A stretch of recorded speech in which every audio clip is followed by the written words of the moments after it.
Hello, and welcome to Way Too Soothing.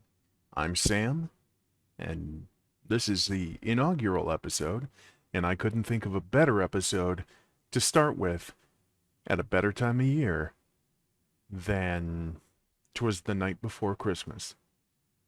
Now, let's get a little warmed up first. Alright, put your head back just a bit, just to stretch your neck, and put your head forward just a little bit, just to stretch there. To the side, to the side. Get your shoulders and loosen them up and just start relaxing. 'Twas the night before Christmas when all through the house not a creature was stirring, not even a mouse.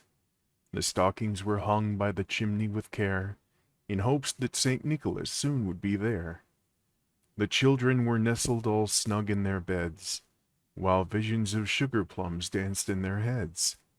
And Mamma in her kerchief and I in my cap had just settled our brains for a long winter's nap, when out on the lawn there arose such a clatter, I sprang from the bed to see what was the matter. Away to the window I flew like a flash, tore open the shutters and threw up the sash.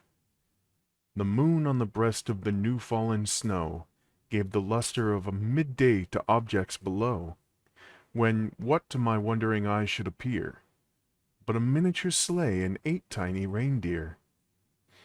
With a little old driver so lively and quick, I knew in a moment it must be Saint Nick.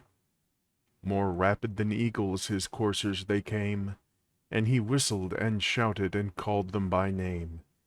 Now Dasher, now Dancer, now Prancer and Vixen, on Comet, on Cupid, on Dunder and Blixen. To the top of the porch, to the top of the wall, now dash away, dash away, dash away all. As dry leaves before the wild hurricane fly, when they meet with an obstacle mount to the sky. So up to the housetop the coursers they flew, with the sleigh full of toys, and St. Nicholas too. And then in a twinkling I heard on the roof the prancing and pawing of each little hoof. As I drew in my head and was turning around, down the chimney St. Nicholas came with a bound. He was dressed all in fur from his head to his foot, and his clothes were all tarnished with ashes and soot. A bundle of toys was flung on his back, and he looked like a peddler just opening his pack. His eyes, how they twinkled, his dimples, how merry. His cheeks were like roses, his nose like a cherry. His droll little mouth was drawn up like a bow, and the beard of his chin was as white as the snow.